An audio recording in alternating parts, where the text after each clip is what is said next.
You won't believe it. I won't believe what? it. I remembered the film. Oh, no, you didn't. I did, yeah. No, you didn't. I did actually some work. So hold on. Yeah, go on. Bring context into it. No, you do it. So in the last episode, we were talking about, this is before we even started filming, we were talking about Hans Zimmer, weren't we? Yeah. Just how incredible how we love it. The soundtracks are. Yeah. So I got Hans Zimmer in mind, and there was a track that I could remember from a film, and it was bugging me, but I knew that it was the only clue that Sam gave us was it's a house on a beach, and that's literally it. and then I remembered in the car on the way back there's a gun and there's a gunshot. It's towards the end of the film. You get it yet? I don't. Anyway, know. The problem I had was that it wasn't Hans Zimmer; it was Thomas Newman. Oh, okay. No. And I knew it was in the early noughties. Okay. And I knew, more clues here, and I knew it was Tom Hanks. And Redemption kept coming back to me, but I was like, it's not Redemption because that's Shawshank Redemption. No, it's not Shawshank Redemption. But I knew it wasn't Shawshank Redemption. Yeah. It was Perdition. Okay. Road to Perdition. Road to Perdition, yeah. And the song Road to Perdition. Yeah. And I'm like, yes, got it. But I didn't get it during the episode, did I? That's a classic. Anyway, that is a classic. Track, so yeah. Just thought I'd put you at ease. I know. Just knew it'd be burning away in your mind. This just shows how obsessive Sam can be. He was about to take Neve to the train station. Neve almost missed a train. And Sam is still on Spotify. I will find this track. Trying to find it. Zimmer. I literally had to remove him from the computer and go over there and go and take her. Neve made her train by about 2 minutes to spare. So funny, but yeah. Well, saying that, we are Another Idea. Yes, we are. Oh, no, sorry, say that again. Saying that, we are Another Idea. A podcast for creatives and self-employed entrepreneurs. Indeed. Who want to level up their business. So please do like, share, subscribe, and do all the clickety things that you could to make us grow and flourish. What affiliate product are you promoting today, Igor? Today... That is so funny. What are you going to whip out for us? I've got my Fellow travel mug, which actually is called Fellow.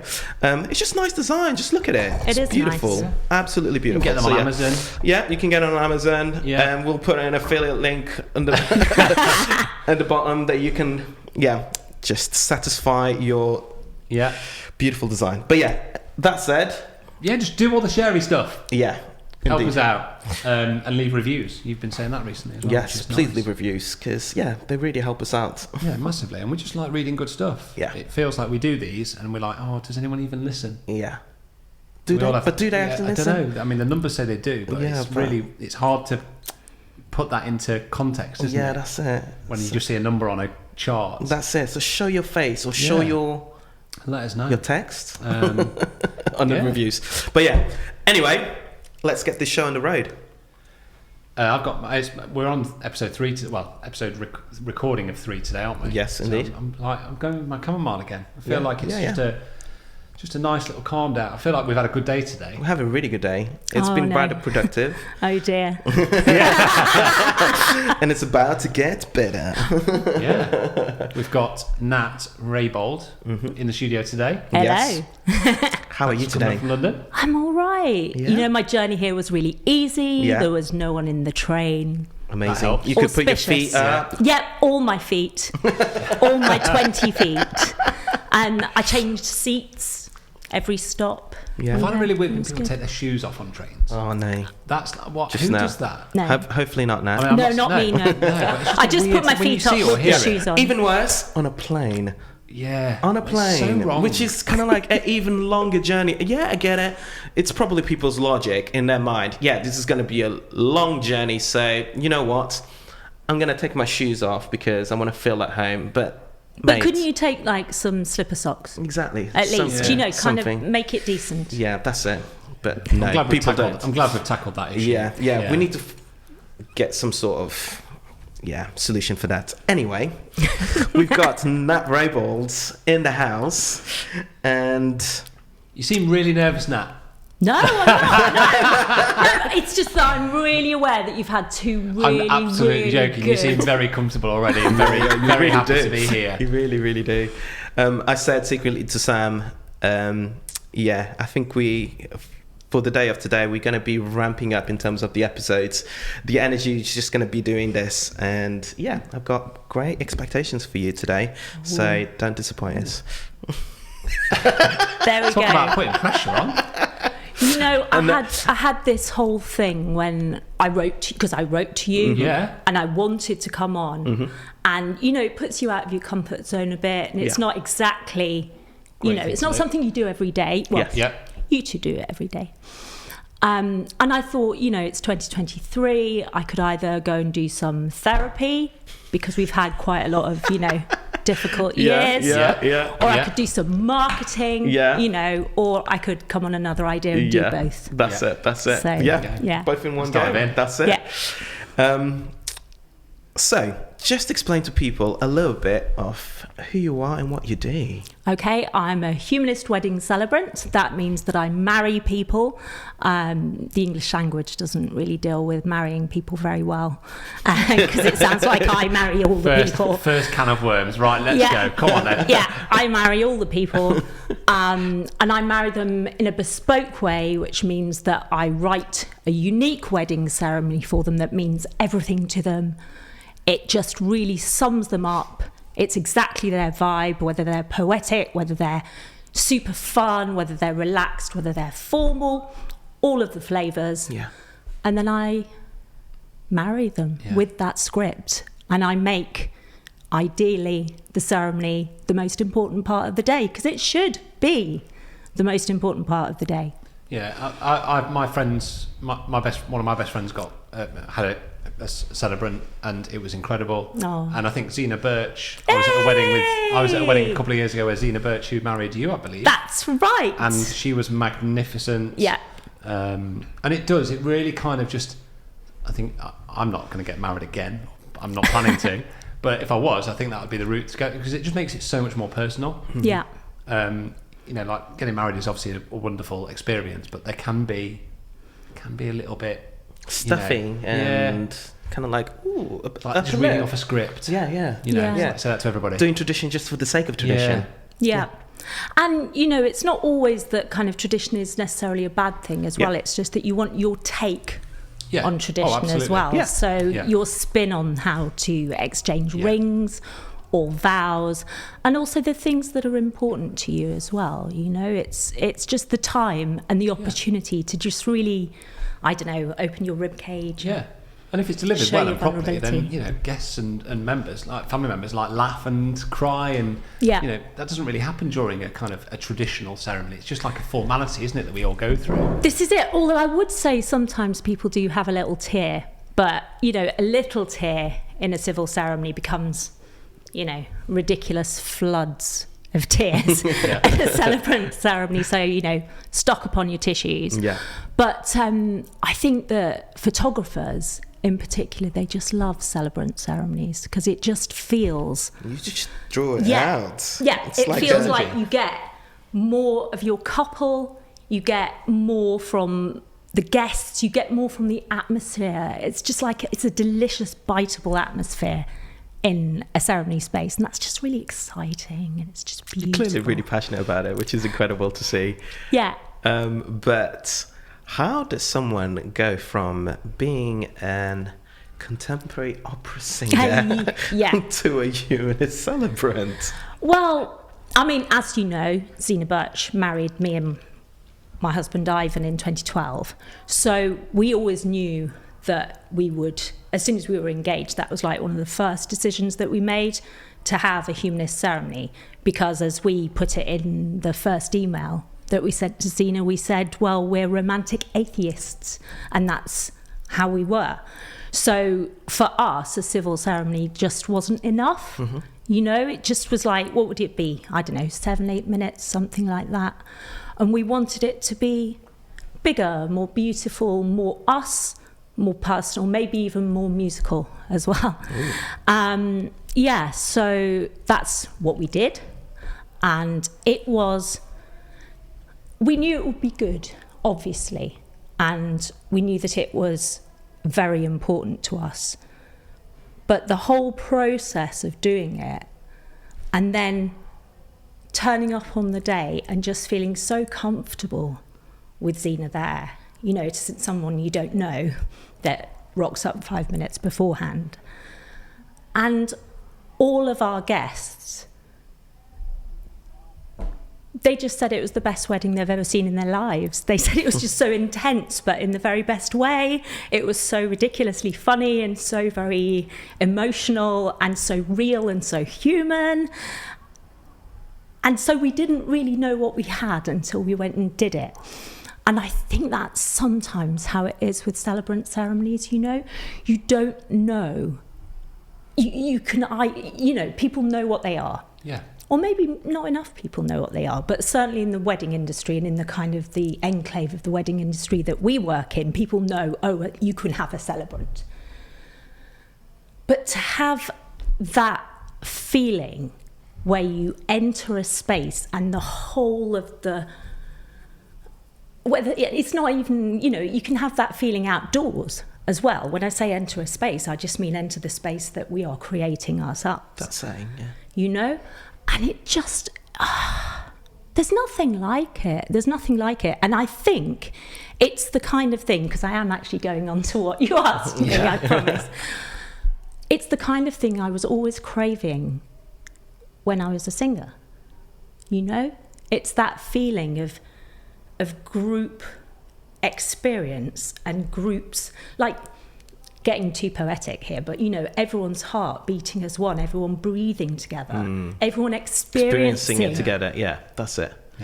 Yeah, it's why people go, for example, to cinema, and you want to not just simply watch the movie, but experience it together. And theatre, it's exactly the same thing. Yeah. So I was always moving towards that. That was why I was always more interested in contemporary opera, contemporary performance, contemporary theatre, than in doing Mozart, Verdi, Handel, Bach. I like all that stuff, and you know, I can sing it, it's fine. But there's me too. Yes, of course.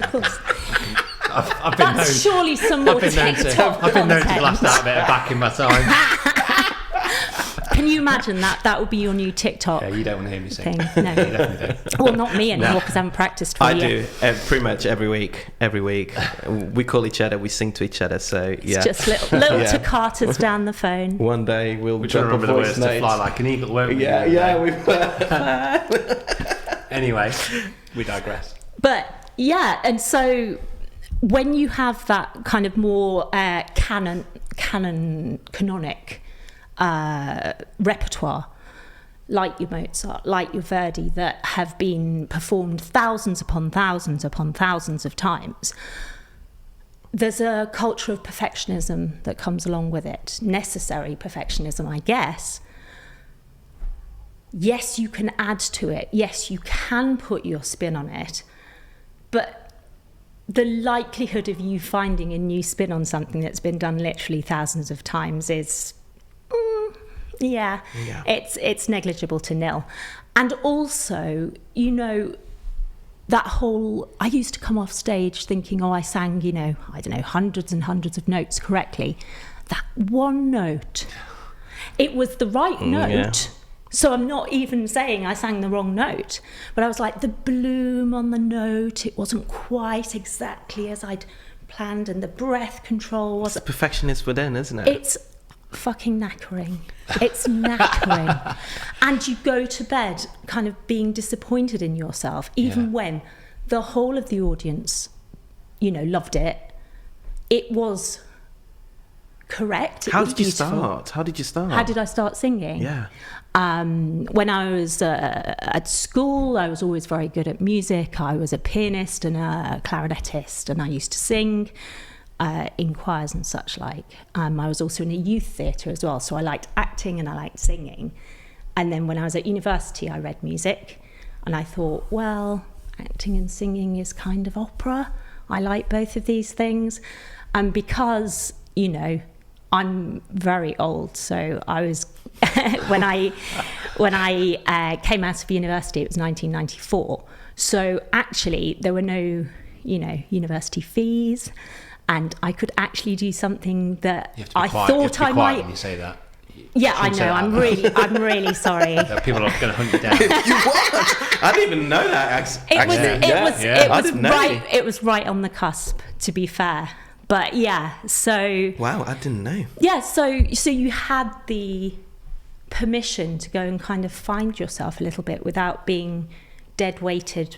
Yeah. With 30 grand, and I do, think that the whole situation with university, it's really cruel at the moment, because really only rich people can go and find themselves. I mean, they say it's not a debt, don't they? And you pay it back when you're earning, but it's still a big chunk of money around like your neck. Flea, yeah, won't I don't buy into that. That argument. Just going back to where you are now as a celebrant, it does feel like that kind of movement, or is it a movement? I don't know. That profession is definitely starting to seep into mainstream weddings now, which I think is amazing to see. It's only going to keep growing, I think, because people, it's like you said, people not everyone's heard of it yet. Yeah. It needs to be talked about more commonly as an option. Yeah. Definitely. I think that it's because, it's a nice version of COVID in that it's very infectious. It's because it's that kind of thing where you can't really understand it until you see it. Yeah. Then guests that go to a celebrant wedding think, oh, well, I want a celebrant wedding now. I didn't know before. I mean, the amount of conversations I have where people are just like, please, I'll get in contact. I haven't even met a boyfriend yet, but when I do, I'll get in contact. And I think this is the thing with the wedding industry, as wonderful as it is. People do go into it on the whole not really knowing what to expect. Yeah. And there's a huge amount of it. You can't prepare someone. You can't prepare a couple for a wedding day, really. Yeah. No matter how many times you tell them, they don't know what's coming. In some ways, that's the beauty of it, isn't it? Totally is. Yeah, the unpredictable, the nerves that are going to come out, the waves of emotion that are going to hit you that you're not ready for. I came into the studio this morning and I delivered a gallery the other day, and Charlene sent me a voice note, the bride. Yeah. A 10-minute voice note this morning, and I've listened to it in chunks. It's wonderful. Oh, 10 minutes. 10 minutes. She had a full gallery on the Sunday, and it was just talking. She's just talking about how so many things. I'm going to go back through it again, but she's talking about all the things that she worried about on the day, like was her hair right, the flowers weren't how they were meant to be, and now she's got the image. She's like, I don't even care. Yeah. It's not what I remember. Yeah. That's right. And it's such an unusual experience. It's wonderful. Yeah. But it can be quite cruel as well, can't it, to a lot of people?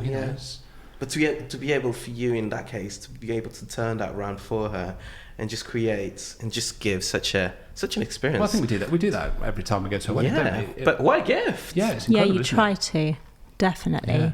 And all those things that no one can even predict. I mean, notwithstanding things like flowers aren't exactly what you expected and stuff, but even things that are just within no one's control, the weather or I don't know, someone fainting, that happens at weddings. That makes the memory.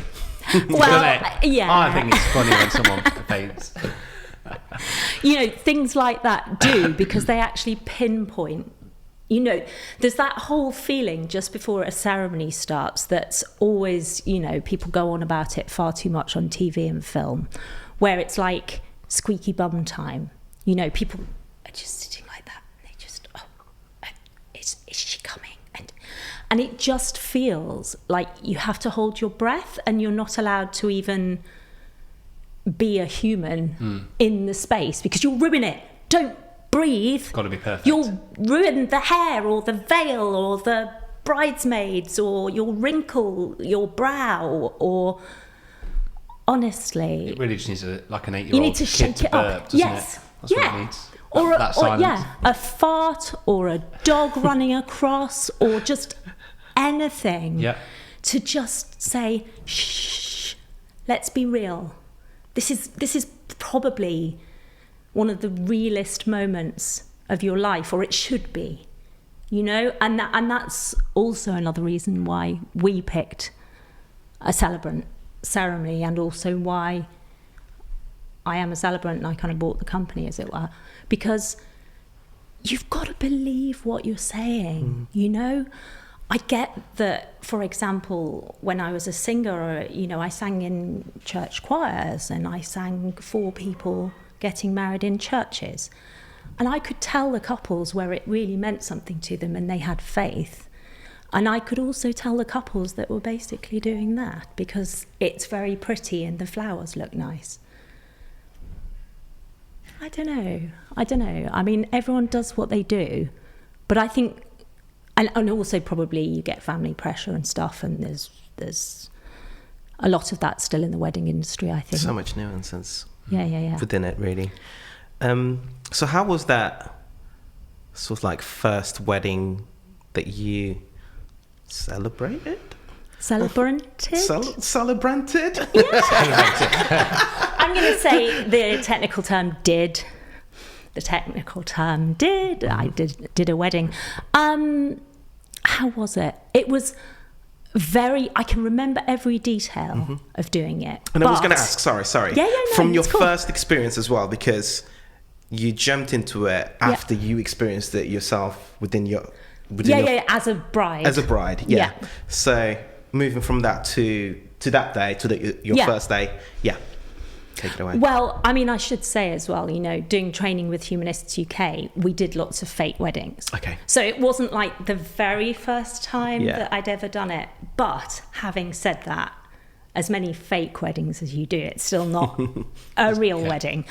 And the couple who I married, they did know that it was my first wedding, but they absolutely were very sweet and trusted me. And we did all the work, more than all the work, because, I was... Well, you're keen to impress, aren't you? Very, very keen to do it right. I mean, I'm not any less keen now. I'm a huge Hermione Granger. I'm just, I'm the keenest of keen beans. You know what? I actually put it on one of my questions, especially after doing a little bit of research. You correct me if I'm wrong, but you're pretty much like an autobiographer of the couple's relationship. That's what kind of like... Yeah. Because you're there to kind of like, not just summarize, but very much, present their relationship, their wants, their successes, and their hardships in some ways. Tell their story. Yeah, that's it. Tell their story. That's right. To the guests, and let's get married, sort of thing. Yeah. Yeah. And it's a great privilege to do that because, one of the coolest things about a wedding, which everyone knows because everyone invites people to their wedding, it's not a surprise usually, but again, one of the kind of quite overwhelming things that couples experience on a wedding day is they walk in and they literally see everyone they love from different parts of their lives all in one space. And they're going to be there, but until you really see your work people sitting next to your university people, sitting next to your childhood friends, sitting next to your grandma, sitting next to etc., it's quite something. And they will all know a different you. And they will probably know, one of the partnership more than the other. That usually is the case, unless you met some friends after you were a couple. So there's always something for pretty much everyone to learn. Yeah, so I've really had some shocked noises. But it must be, wow, the more you talk about it, the more I'm kind of like, what an amazing job to really delve deep into someone's life and really draw it out and make something out of it. But isn't it quite taxing? Because yes, it is. It must be quite taxing, surely. It is. It's I think it's a bit like being a primary school teacher. I've never thought that before in my life. That has literally just popped out. But I think it is. You know how you have to give 100% when you're dealing with small kids? And I've never been a primary school teacher, but I have seen when being a parent on a day trip or going in and reading. The little gremlins. They have to be 100% on it 100% of the time, and if you let up for 1 second, chaos, absolute chaos. So not only is it mentally demanding to listen to people's vulnerabilities, sometimes stories are not always joy and roses. Yeah, that's sometimes the reason, quite quite often, the reason that couples really realise that they can't live without each other and they want to commit to each other for life, it's usually because they've gone through some sort of hardship. Yeah, that's it. And they've supported each other through it, and they've realised, wow, you're with me thick and thin, I'm with you thick and thin, let's do this thing, you know? So obviously all of the stuff I do is completely confidential. I don't even tell Ivan, you know, I don't tell anyone, because it's got to be like that. It's got to be absolute trust. But then deciding ways in which one can maybe obliquely refer to these things in a ceremony so that maybe only us three know. Or just to be able to say things in certain ways so that people acknowledge. Because, you know, on a joyful day, wedding days, there's often times that you want to acknowledge people that you would have loved to have been there, who are not there any longer, for whatever reason, actually, not always a death reason. And, you know, you can't really enjoy the joy of life until you experience other emotions. Unalloyed joy is Christmas Day every day, and that's exhausting as well. Yeah, that's it. We've gone on a huge tangent. I don't know where it started. We got deep. But I think there must be something there for you as a skill to sort of like be able to read people and read people and just dissect that really in order to communicate that well. Do you find that within like interviews with couples? And then yes, I try to just let them lead it. Mm-hmm. So possibly like you might be doing now, I try to say less so that they say more, and if I want to jump in, I stop myself. That's it. And I just listen so that they will nod to each other, and I will see the way that they interact as well as a couple. So it's not just factual getting stories, getting dates, getting, you know, colours of walls of pubs that they met in, things like that.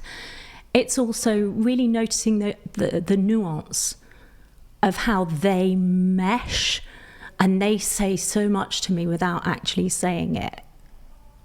And it's a skill. It's kind of gorgeous. I don't think any of us could underestimate the amount of prep that you have to go through to be able to do it properly. Yeah. You know, I imagine that you know, in order to turn up and to deliver a ceremony that's going to be the standard that I've seen through Zena and a couple of others, that there's a huge amount of work goes into crafting that script, or you know, understanding the couple and knowing what to say, what not to say. And yeah, there's a real skill in being able to understand that story. Yeah. And and then to step up and kind of, I suppose in a way, kind of put on a bit of a show, really.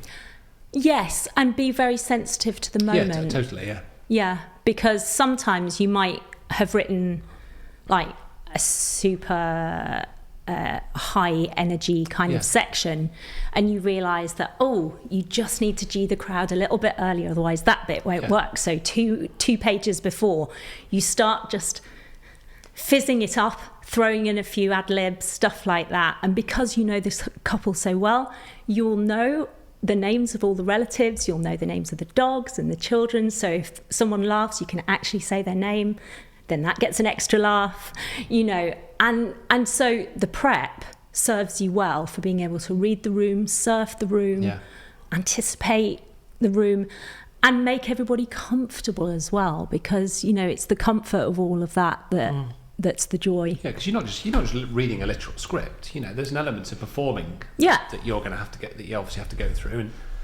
to be able to remember like people's names in the audience.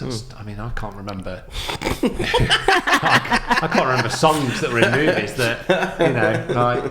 So no, I think it's incredible, really. But there's a lot of that's very last. I mean, you do know them, but what you do is you spend the days, 2 days, 1 day before D-Day, W Day, just making sure and honing it and just saying, yes, I know this. Do, that's Debbie and that's Pete and that's... And then, so you're doing your homework, you're doing your last minute prep. But I mean, you do that too, you know. Wedding suppliers, we prep. Yeah. We prep the hell out of it, you know. And then we know that on the day is the moment. And that's actually the buzz and the joy for us. I'm using the word joy a lot. Have a shot every time I say joy. Celebrants like the word joy. It's easy to spell. And, you know, it is that joy of the moment and things going wrong. Catch that. You capture that. You've got a frame of that. That's, people will remember how they felt at that moment, how the room smelt, for goodness sake, you know.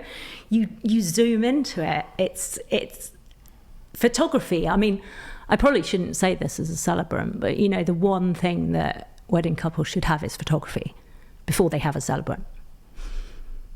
It's heretical. With you. No, I know. I know you're not, but I maybe should disagree with me. But I really don't, because it's very hard to actually remember intense things. And I have lots of kind of hints and tips for my couple, and the way I write scripts, I deliberately write them to be memorable for the couple.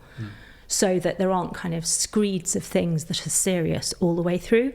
I break them up with small jokes or small non sequiturs or unusual words deliberately, so that it jars in a correct way in brains, and people remember that. They hold on to that. Because if you use the more typical kind of wedding phrases, which are very beautiful, you know, if you're using phrases like love and commitment, you know, lifetime love, soulmates, all this kind of thing that people would enjoy mentioning in their ceremony, it's great, but it becomes wallpaper if you don't spice it. Wow, I appear to be going towards a recipe. But it is. Yeah, you know, you can't just kind of vanilla forever. You have to add a bit of chili to the vanilla. Yeah. Do people do that? Yeah. Add chili to vanilla? Yeah. Maybe. Maybe not. From just to go back to like a business point of view a little bit. So you set up in what, 2019 was it? Yes. You said? Yeah, I trained and sat up in 2019. How's the set up? How those? I mean, obviously we had 2020, which we don't need to go into, but how are those first few years of business experience been as a celebrant? How have you found that process? Sam. So, Igor, Studio Ninja. Yeah, let's talk a little bit about our sponsor. And I was wondering about what we need to say in this little section, because I really want to talk about just how vital it is to my business. And one thing that came up recently was in my own business was that I was thinking about whether I need to get a VA on board. Like, do I need somebody that's going to help me just, you know, perform some of the admin tasks? And when I looked at it, and it really boiled down to what do I need somebody on board for, I realised that I don't actually do much admin. Yeah. And I don't do much admin purely because of Studio Ninja. Yeah. Everything's automated. Yeah, my invoices, my diary, my questionnaires that I send out. Email templates. Chasing up invoices. You know, everything's fully automated to the point where it doesn't take a huge amount of my time anyway. So it kind of defeats the whole point of a VA. So for me, it is a very integral part of my business. Yeah. And I think when you're running a business, you're self-employed like we are, you know, being efficient, being productive, making sure that things run in the right order. If you find yourself doing any kind of repeat task, you have to say to yourself, why am I repeating this? Automate it. And if you can automate it, then that's it. And that's really where Studio Ninja fits in with me and my business. And they have very kindly given us a discount code, haven't they, for this podcast? So what's that discount code, Igor? Another idea. And another idea gets you 50% off your first annual subscription. Yeah. So it's just a no-brainer. I mean, I wouldn't even be hanging around. Just go and look at Studio Ninja. Just go and do it right now. But thank you very much, guys, for sponsoring this podcast. We love you. We appreciate you. Keep it up. We love Studio Ninja. How those first few years of business experience been as a celebrant? How have you found that process? It felt like I'd always been doing it, which is really bizarre. It was like two camps of the fact that I knew that I'd only just started, but to quickly answer 5 questions ago or something, when I did my first wedding, I felt like I'd always been doing weddings. even though I was very well aware that I'd never done a wedding before. Yeah, but even now, just listening to you, it just comes natural to you, just the way you speak about it and everything else. And yeah, just humans in general, it just feels like you draw that out, you read people really well, and you communicate that really, really well, it's just having that passion as well, isn't it? Yeah, that's it. And even I was thinking you should do like a masterclass for photographers and vendors just in general on how to communicate with clients. Oh my just God. In general, how to communicate with clients and how to read people, because I can see so much. Oh God, well, yeah, that's very sweet. I feel like, I just try to be open, and I keep going on about it because it's because I'm aware that I'm creeping towards 50. I'm going to be 48 this year. So as I get older, I get less stressed about things like, I don't know, how I appear or if I fuck up or whatever. And I think this journey towards celebrancy and, wallowing in celebrancy and enjoying the fact that it's just got this infinite variety, meeting new people all the time that are equally in love. But the way that they love is so different, and the way that they express their love is so different. I've had couples that really just don't kind of use lovey-dovey language to each other at all, not at all. And we absolutely bear that in mind when we write the ceremony. And I just put like one in. And I say, right, and you've had it now, and that's it. And then you put a joke straight after it to just, soften the fact that it was lovey-dovey. And then there are other couples that are just, that is their, literally language is their love language. And they express it absolutely through that. And these are the couples who write the reams of personal vows to each other. It's like they do that whole, I make an opera joke now, the Marriage of Figaro, where he gets the list out and scroll comes down. Yeah, and they get the whole A4s rather than the haiku for their personal vows because they need to, because that's how they love each other. They love each other through chewing words and giving them to the other. So to give each couple that individual space to have what they need is, I'll never get bored. I mean, if I do, I'll give up. But I can't see how I can, because humans are all unique. And also when they pair up, they create a third thing that's unique. It's two unique people, and then that's a third unique thing. So they'll keep surprising me. Yeah. No, it's amazing. It's absolutely amazing. And just me really thinking about it, especially with in my mind, what you do, just listening to you, what you do, it's quite taxing. You got to prep quite a bit. So how many couples do you have per year? Is it? Yeah, I have to keep it down. And that, I mean, it sounds like such a heavy diamonds kind of bullshit that people try to say on, heavy diamond shoes. Diamond shoes. Yeah. And my diamond shoes are too heavy. Okay. I do words for a living. It sounds like a fake boast, doesn't it? Saying, I'm full so quickly because I can't take many people because I'm so exclusive. But I really am, because my brain would explode. It absolutely would explode. So the maximum I aim to do is 7 every 2 months, and therefore that's got a lot of wriggle room in it. Mm-hmm. So I could do 5 and 2, or even 6 and 1, as long as I get to have a nice big rest in the 1 and maybe only do 2 the next month. So you always count it within the 2 months. Yeah, periods. I mean, these things are they vary, wiggly. Yeah. And, you can't predict when people will give dates and won't give dates and will postpone. But the ideal is that, and I do manage to stick to that. Like I've got 1 next month and 1 the month afterwards. And then it starts kicking off in that way. But I wanted to have the first 3 months of the year to just reset, decompress. Yes, to decompress and to reset. I have got a busy August this year, and I was watching, and I am very envious of your non-busy August, Sam. I've got 2 in the last weekend. And I turned some of them away for August. I think 2024 I will be doing that, because Albert will be 10 then, and I just think, do you know what? I can do it. You don't have to marry everyone. I'm not doing that many people.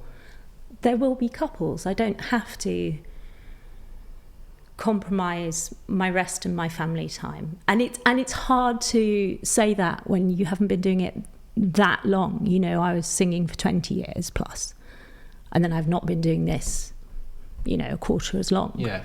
So you still get a little bit. It kind of goes against that idea, isn't it? Like when you're in the early stages of your business, you just need to just say yes to everything. Yeah. Hustle. It's fine if you're 25 and you haven't got any kids and a family. It's like you can't do it when you've got kids and a partner. It's just not viable. Yeah, it's true. Something breaks. Yeah, absolutely. But then, you know, the flip side of that's obvious is you also have to earn money as well. And we do have a mortgage. It's not just me titting around for pin money. It's something where I do actually have to earn. So there is an element of pressure there. But this element of pressure is nothing compared to that perfectionist thing of singing. This is nothing. You know, actually couples don't ghost me usually. They just would say, oh, we've decided not to, or we've decided that our budget can't stretch to you, or what have you. It doesn't bother me. And it truly doesn't. It's not just, it doesn't bother me. Because it's a really small thing compared to the stress of the music industry. It's really hardcore and weird and flaky. You think you're a perfectionist. Yeah, so just you wait. Yeah, exactly. So it's just anything that's considered a really horrific thing in the wedding industry is just like, it's fine. Bring it on.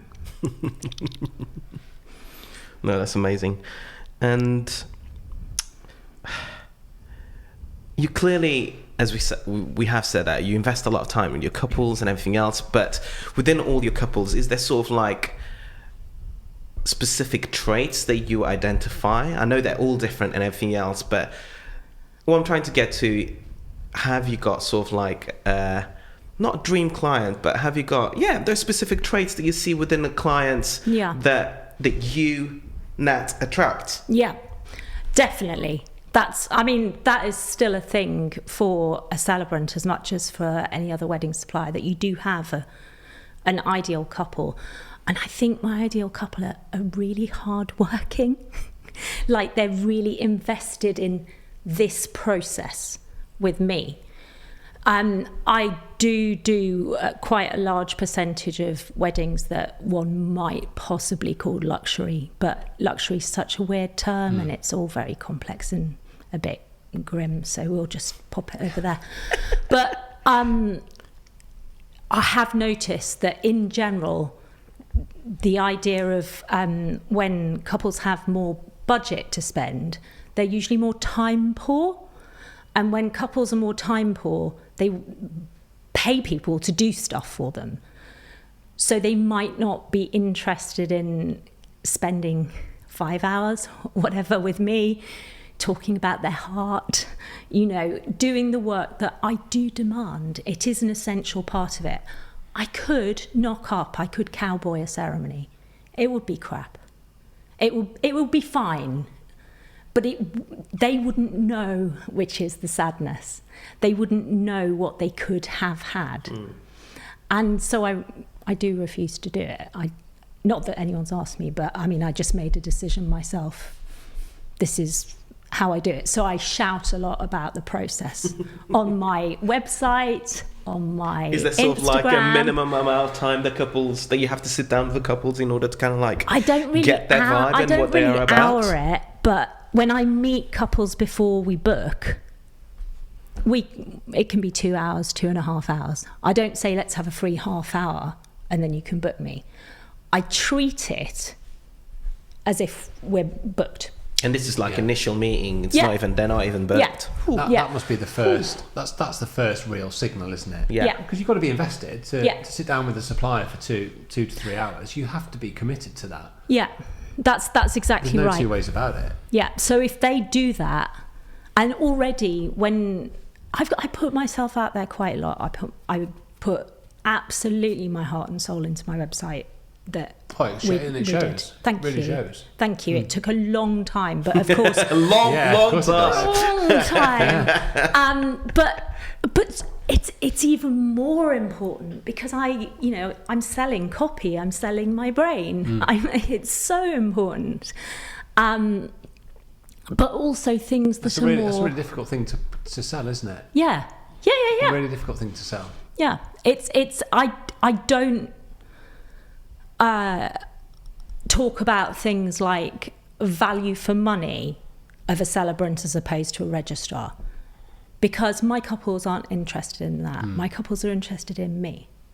My couples are interested in our journey that we're going to go on together. I don't have to convince them that I'm worth it. Experience again, isn't it? Yeah. So by the time they get in contact with me, they will probably have looked at my Instagram. Even though a lot of my couples don't have an Instagram account, they still say we scrolled all your Instagram, we read all your stuff, we looked at all your previous couples.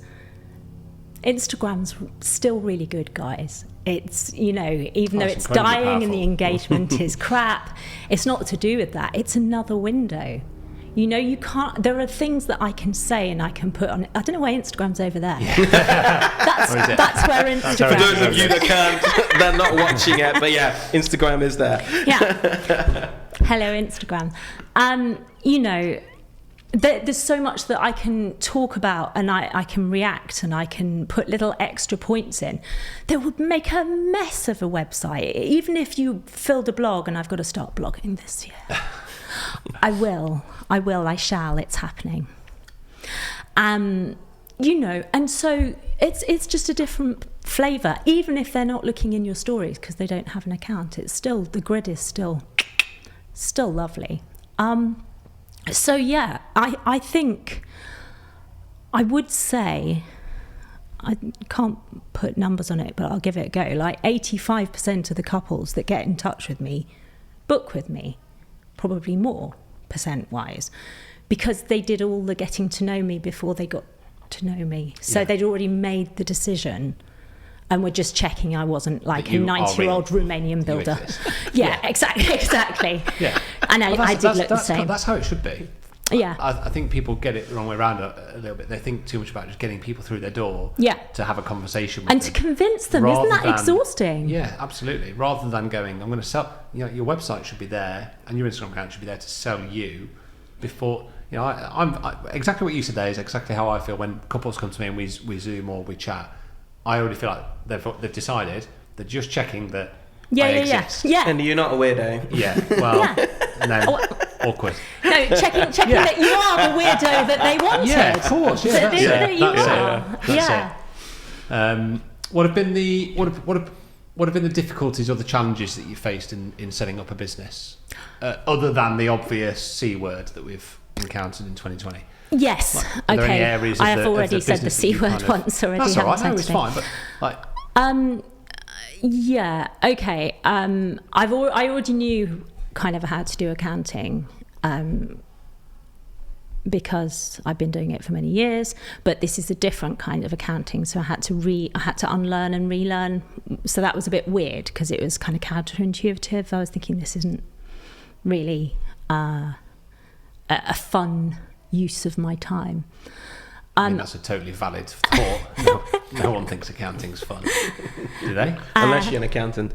Yeah. They don't even think accountants think accounting's fun, do they? I think they do. Some. The really passionate ones. We need to get one, like a really passionate one. Yeah. There must be one. Yeah. Get them, that one. Yeah. Just that one. We'll ask them that question. Yeah. I think really it's... I've been trying to think in a kind of a medium term not strategy, but where I see myself in 2 to 3 years' time, because I'm taking this very seriously, because I love it and I want to constantly refine and polish what I offer for couples, to please myself, because the aforementioned Hermione Granger attitude still exists, but also to be the best that I can be, which is a huge cliche, but it's absolutely true. I can't just, the more weddings you do, you could think, well, I wrote something similar to that 3 years ago. I'll just have a look at the one I wrote 3 years ago and just tweak it. Because that way lies danger.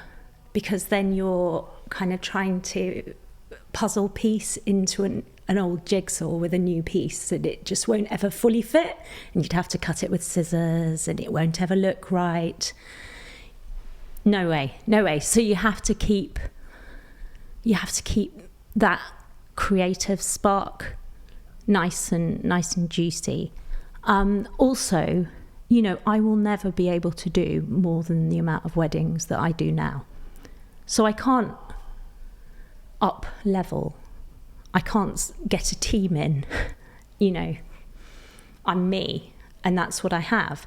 So the only way that I can kind of up level is by charging more, or doing, say, more destination weddings, or just making sure that I know that I have a full year, and the year is filled in a way that fulfills not just the couples and leaving all the right time for the couples, but also leaving all the right time for me and my family as well, because that is just as important a part of being a sole trader as the being able to say I'm booked thing.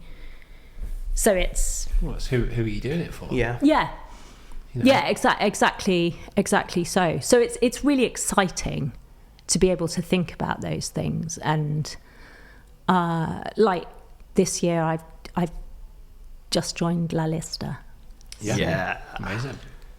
So I'm kind of excited about the idea of doing some more destination weddings. Yeah. Brilliant. And so it's just trying to learn how I can get better. Yeah.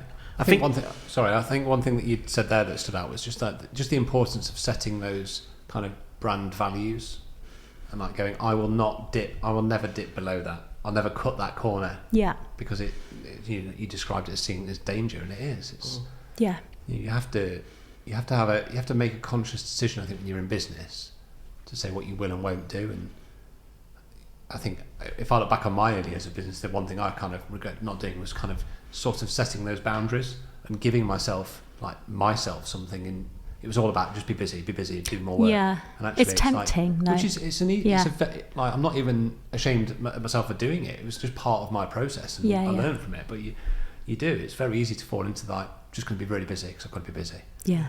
And seen to be busy as well somehow. It's one of these things where, and I realised that, there's like, I do often, there's I like a meme, as you might know. And, your Instagram says it all. and I do have a meme that I share about, that it's really sad when couples get in touch and you're already booked for the date. And I'm not doing that to create a kind of scarcity rush and to say, make sure that the 2027 couples get in touch right now. Please don't, because I need my fees to go up before then.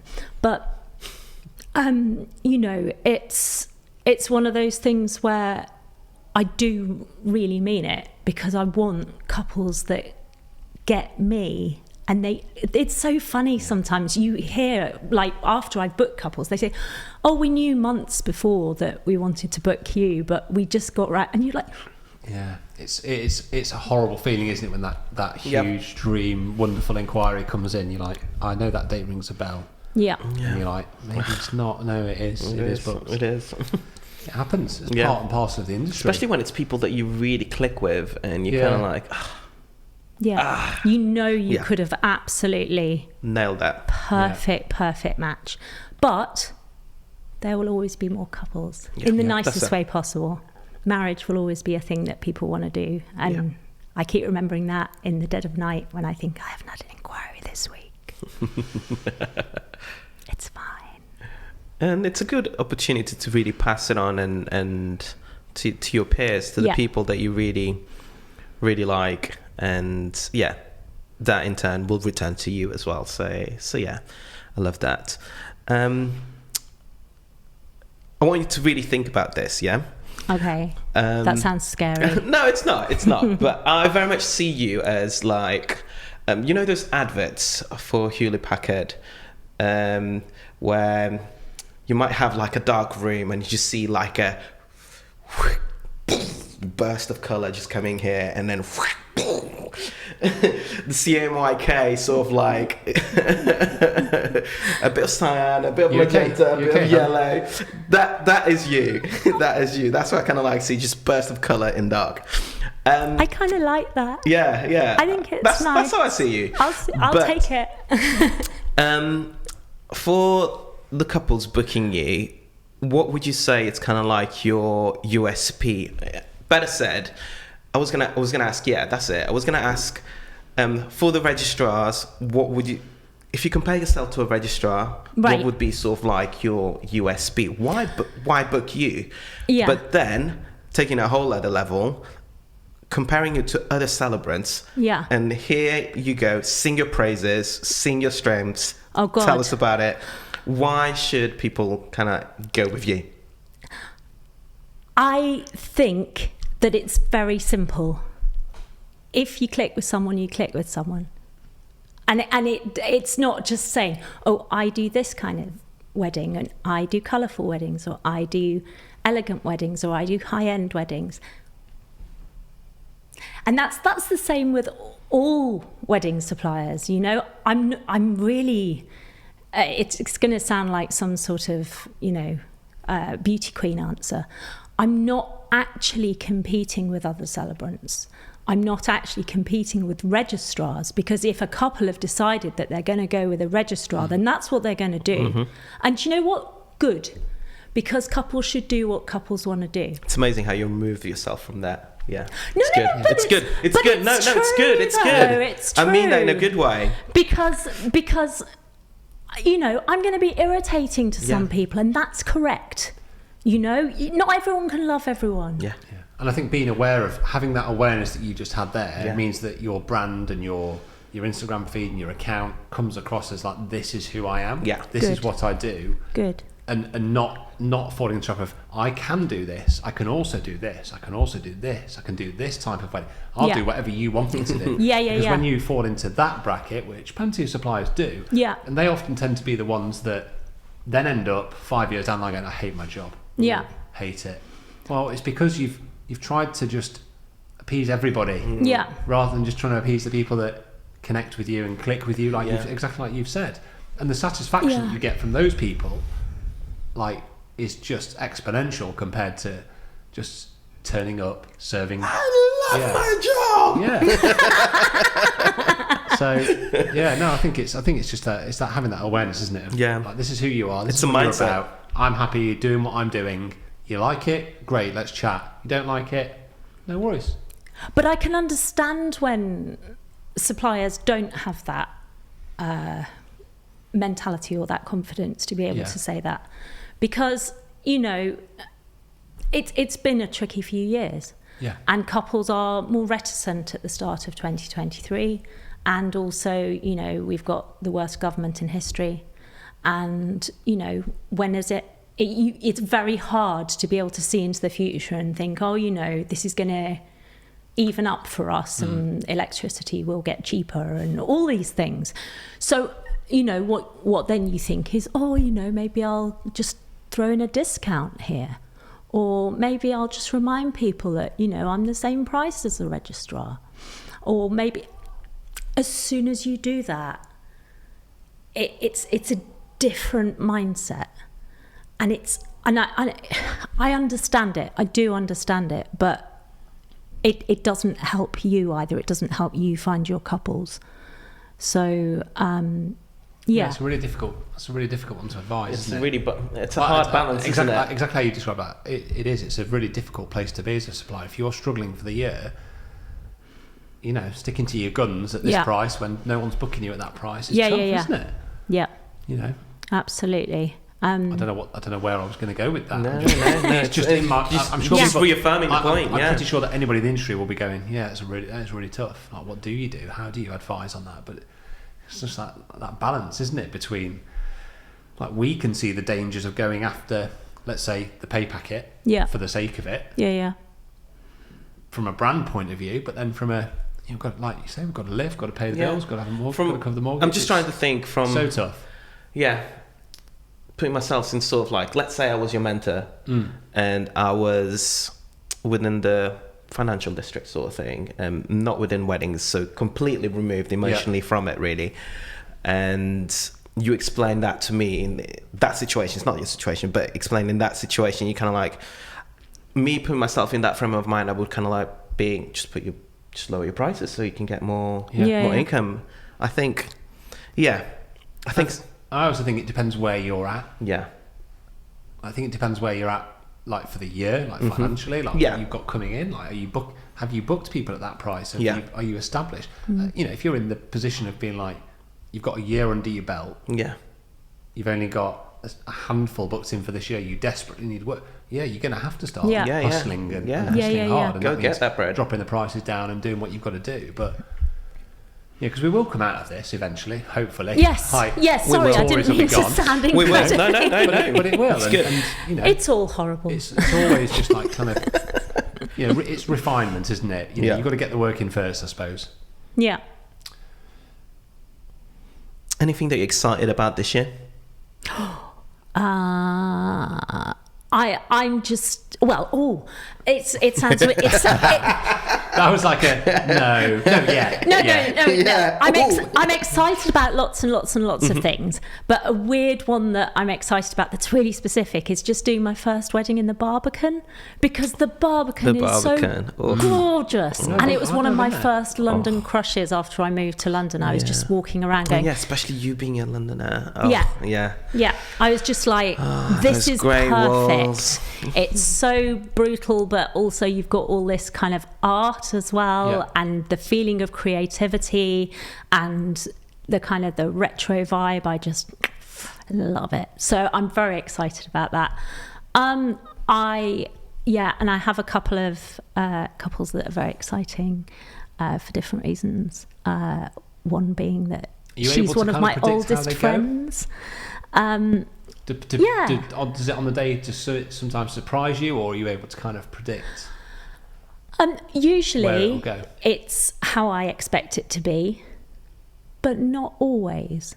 Sometimes I think a couple has asked for a very, what one might kind of term a traditional kind of classic wedding structure, where they just said, we want it to feel very personal, and it is personal in its flow, but essentially what you're talking about is 2 readings and some vows and a ring and then a kiss and then an exit, maybe with a certificate.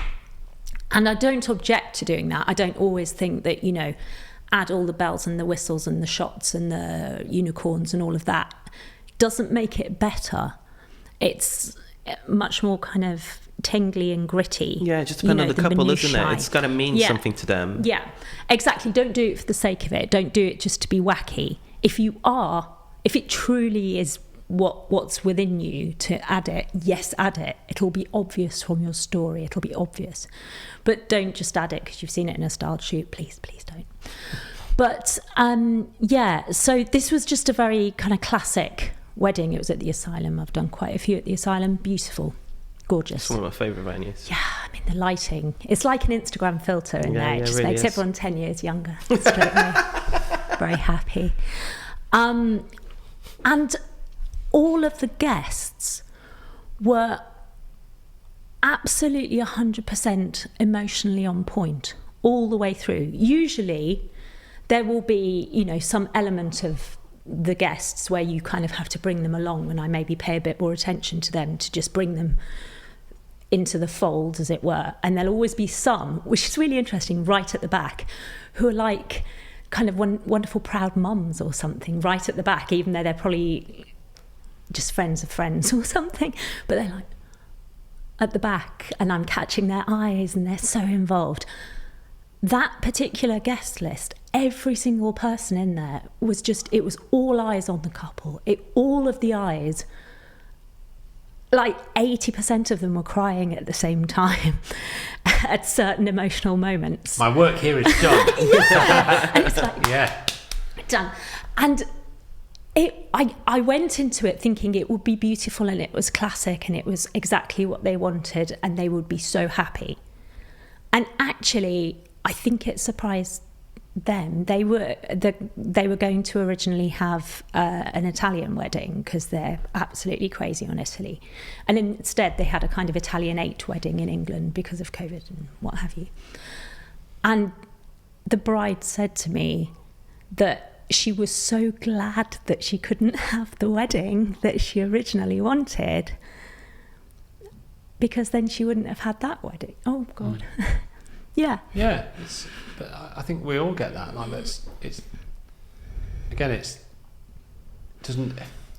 Gosh, it's difficult to the words out sometimes, isn't it? Like I think sometimes the things that don't go to plan tend to be the things that we remember. Mm-hmm. Yeah. Like, it doesn't have to go to plan, but you have to embrace it not going to plan. Yeah. You have to be ready. That you really have to treasure. be ready for it to not to go somewhere that's unexpected. Yeah. Because you can be surprised. I often think sometimes actually wonder whether couples that have this, it's almost like if you have this expectation of how it's going to be and how it should be, that you're almost going to be disappointed. Yeah, because you're constantly thinking, this didn't happen or that. Yeah. Whereas if you go way. into it going, I'm just excited, I have no expectations, but you've set yourself up to have a good time, then couples tend to, don't they? Yeah. Oh yeah. Absolutely. Yeah. And I don't know. That ceremony, it's not like it completely surprised me. It was beautifully written, and they were very vulnerable with me, and they shared a lot of information. We did the work. So I don't know why it was really, really special. And it did, really bring it home to me that you don't have to have an astonishingly remastered wedding ceremony that doesn't look like anybody else's in any way at all for it to really do the job and to be absolutely just perfection for them. So it's really satisfying. That's amazing. How have you found your experience of working with photographers? Or better said, this is cheeky. Better said, I don't know. Better said, yeah. I'll leave it at that. How have you found your experience working with photographers? Good, bad, the ugly. Working with photographers, in the nicest way possible, I do not know what you're doing in the ceremony. I have no idea. You are complete ninjas, studio ninjas.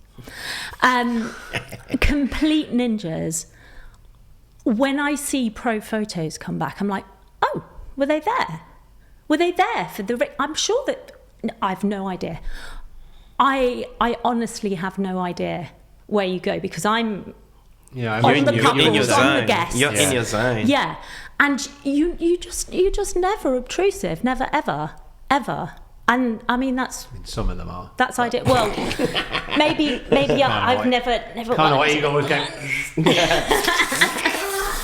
But I think it would take a lot for me to be like, what's going on here? Yeah, they do exist, but anyway. Yeah. I don't think they will exist in the market that you work in. I think that's what it is. That's the key. I think that's what it is. And also, I don't get, the ubiquitous bridezilla, groomzilla, couplezilla cliche, because those kinds of personality tropes don't really want to book me. They wouldn't be like, let's go and spend hours talking about feelings. They're like, no, the napkins have to be folded correctly. Yeah. So I think it's just, I just work in a kind of more fun. And also I kind of, I know that photographers will be pleased to see me rather than a registrar. And I know that photographers will be pleased to not just have to stand in one spot, like in certain churches where they just get told to stay in one spot at the back. Yeah, exactly. And don't cough. Don't cough. Yeah. And like I said earlier, you know, I would always say that it's absolutely essential to have a photographer, because the photographer ends up being your memories. In 50 years' time, you will enter your memories through that photo. It'll be like the Take On Me video. So, does that hit? Okay. I was feeling old saying that. One of the greatest songs again. of all time. And videos. Yeah. But, yeah, and so... yeah, it's just always lovely. And, you know, touching possibly on the whole kind of allowing people to have photos for publicity and for website use and stuff. I've always been really lucky with photographers saying, yes, please do share, obviously credit, obviously I do, obviously I don't filter, obviously I don't fuck around with it. Why would I know? It's not my business, you know. But I also know that when couples come on my grid and see, for example, an asylum wedding, then they go, oh, who's the photographer that did that? That looks nice. I know that it's a kind of a useful eeksy peeksy, getting yourself in front of the eyes of couples. And I know that equally couples have found me via even florists, weirdly. I mean, I find that an odd path. But I've had florists recommend me to couples because the venue had a florist that did like 90% of their flowers, and they recommended me, so it kind of wiggled to me. Yeah, I mean, me and Igor are both, we've harped on about it countless times, haven't we? About the power of sharing and collaborating with fellow suppliers, and you know, not charging for it, but just, you know, crediting and being respectful of each other and each other's work, and it can be hugely beneficial for suppliers to be like that. But each to their own, eh? Yeah. And it's the only kind of sad, well, it's not sad, it's just one of these things. When you're constantly talking in a wedding ceremony, there will be a million pictures of you looking like an absolute fool. Yes, you will be looking like a fish. You'll be like, lots of double chins, triple chins, which is why it's important to also have branding shoots to show that you do have a face and a smile and not just a gun. But yeah, I've been really fortunate with all of that, and it is important. I don't often put up non-pro photos on my Insta. I like it to have that professional gloss. Look. That's great. Yeah. Amazing. I'm intrigued as to why you got tossing coin in your questions. Is that the surname thing? Yes, no? It is. Is it? Yes, yeah. it is. Yes, it is. It was very cool. How did you find out about that? I do my research. You do your research. When was it? God, the years, they blur into like one big lump of time, don't they? 1 December. I just really like the story. Yeah, it is a really good story. It's a heterosexual couple. Hold on a second. Yeah. Nat, tossing coin, do tell. Well, I'm glad you asked, Sam. Heterosexual wedding at the Motel Studios, if you know it, under the arches. Yeah. I feel like that's a song. Anyway, you can go on Google later. And it was in December, not that that matters, but you've got that kind of cosy arch feel, so you can imagine it in your head. And the couple always, right from the very start, both had equally cool surnames, like, I don't know, medium cool. We're not talking like amazing, but, you know. Not like Denver Docker. Well, exactly. But equally acceptable surnames, and they truly didn't know which surname they wanted to take, and they really were happy to take the wife's surname or the husband's surname, but they desperately did not want to double barrel because they were both quite long surnames, and it would have been just very chewy and a bit ridiculous. So they definitely wanted to do that. And then the husband's dad is I can't remember the proper word for it, but a coin collector. So he had got an enormous cartwheel penny, and we literally tossed a coin in their ceremony to decide which surname they would take. And it was very exciting. I bet it was. It really was. If you talk about all those other things where it's like you're creating excitement and you don't really know how it's going to feel until you actually get in the ceremony. Again, it all ties into this whole thing of like, it's the unexpected stuff, isn't it? And unpredictability of a wedding. Just imagine you as a guest as well. Imagine you as a guest being there, and you're very much like, I want her. Well, it's a story. I want her. It's a story. It's a story to tell, isn't it? Yeah. As well. Like, you know, those guests will talk about that in 20, 30 years' time. They'll go to other people and go, "You won't believe what happened." Do at a you wedding remember ceremony the time when? Yeah. And it really was. They wanted it to be chance, because who won? It was the groom, and it was one of those things where like the grandma of the groom cheered incredibly loudly, and it was a bit like, ooh, patriarchy. Yeah. But I kind of wanted the bride to win, because I often feel like I'm kind of like a little spy inside the wedding industry, just very gently unpicking the patriarchy from the ceremony. You know, just very gently. I always take the rings off the best men if I can, because the best men don't give a shit. They don't. They don't think, oh, thanks for picking me, for giving the rings. They're just like, oh God, and I've got to remember them now. Yeah. And they don't care. But if you give the rings to the mums to give and to put them on, it suddenly becomes this beautiful welcome to the family thing. Yeah. Or you give them to your siblings or your oldest friends or two tiny children to just steal the show. Do that, don't give them to the best men. Best men don't care. What other wedding traditions need to go in the bin? Well, I would never say... Here we go. You didn't even take a breath? Yeah. I would never say it, but I'm going to say... No, I would never... I'm chinning your very expensive, lovely mic. I would never say completely in the bin 100% ever, because there is always some sentimental reason for some people to do the traditional thing. But I do like it, for example, that if you're going to do the traditional groom at the front, bride coming in, for both parents, if both parents are still around, to walk the bride rather than just the father. Yeah. Or if, for example, it means everything to the father and the mum would get too nervous, get the mum of the groom to walk the groom in just before the ceremony, just to balance it a little bit. None of this is to say, we're better than you and more cool than you because we're not doing the usual thing. It's just to make every single element slightly more considered and more thoughtful. And again, if there are younger people in the guests, then they would just be like, oh, we could do that. Yeah. Because the only reason that people think, oh, you can only do it one way is because it's in every TV show, every film, everything. And people just do what they see. Whereas if you show them something different, then they're like, well, all right then.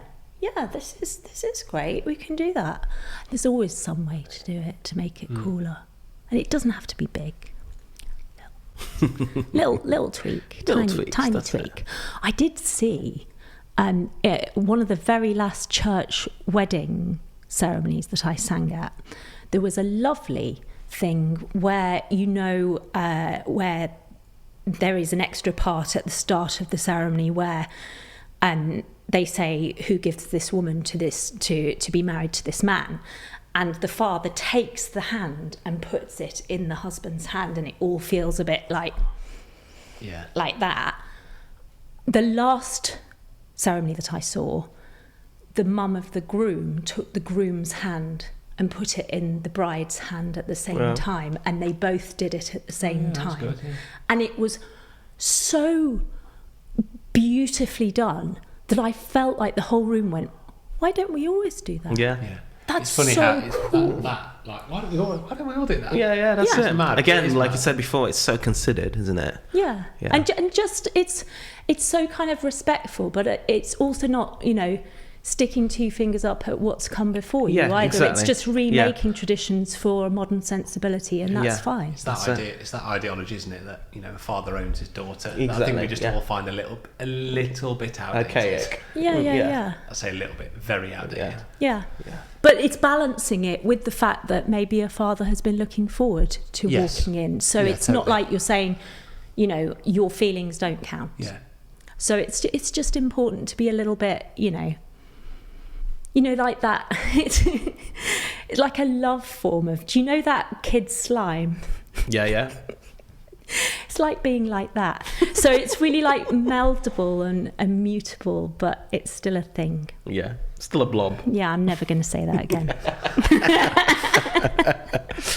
I'm thinking there's someone listening to this that very much resonates with the way you read people, very much in terms of that's someone when they have conversations with their friends, they're constantly listening and reading and everything else, and thinking, I think that would be something amazing for me to become a celebrant. Where do people even start, and how? Right. Well, this is another passion of mine. I did loads of training when I was a singer. I did like multiple degrees. I spent a stupid amount of years on it. It's probably more than people spend to be a doctor. I bet you did if it was free. No, like the degrees. It wasn't. Like, I'd have done loads of degrees if it was free. Mine wasn't free. Well, it's not. The accommodation isn't. I'm joking. Can you tell that Sam's bitter? The postgraduate wasn't free. I had to do a lot of music teaching of tiny children to pay for things like that, and try and win competitions and stuff. Anyway, more probably than a doctor does to get to be a singer. So I'm, again, Hermione, very fond of education, and I'm also very aware that you have to train to be good at something, because if you don't train to do something for the wedding industry, then when are you training in people's weddings? That's not fair, unless you're literally doing it for free, or you're telling them and saying, look, I haven't done anything and I'll do it for a knockdown price, but do be aware that I've never done this before. So to me, it's just absolutely essential that you get training. You don't have to. You can have a dream and set up a website and just call yourself a celebrant. It's not, same as a photographer. You could just go and buy a couple of, what do you call them, bodies? And I might call myself a photographer tomorrow because I say bodies. No, but you can kind of do anything and in the wedding industry and say that that's what you are. But I'm a really big believer that just look into the kind of celebrant you want to be. If you want to be a completely non-religious celebrant, then Humanist UK is great. I'm going to say that because I trained with them and they are great. But there are excellent independent celebrant training courses as well. Please investigate them because they're not all the same. Just ask people that have been on them, really pay attention to what you're paying for your money, but do train and continue to train, CPD, going on courses. Really look at yourself. For that reason that I said earlier, that way lies danger. If you start just sitting on your laurels and thinking, oh, I've got this, I can just toss this off in 5 minutes because I've done it all before. As soon as you start thinking you know it all, you're in trouble. Yeah, that's it. You in danger, girl. Is that Whoopi Goldberg? No. Ghost? I don't know. I don't know. No, I don't Write know. in the comments. You're right. I think whenever you get to a stage where you just think you've got it sussed or you're comfortable, I think it's time to shake things up a bit, isn't it? Yeah.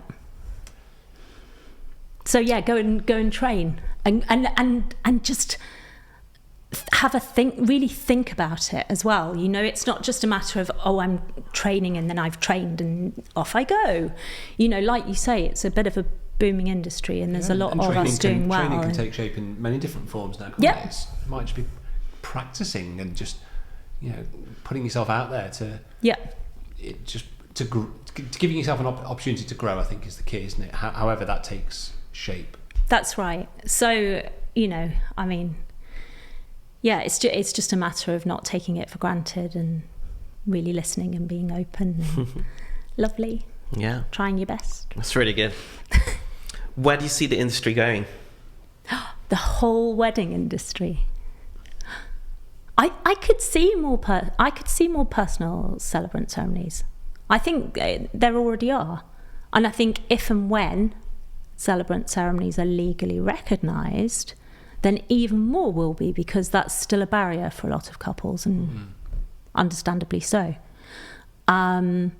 I just think personality you get in to have weddings 2 wedding days though if you do that, don't you? Well, so, this is it, and you do get to have 2 kind of vibes as well, because you can do the whole kind of elopement 1970s enormous hat kind of thing for the legal wedding, and just take Polaroids or just have film or something. And have you been at my wedding before or something?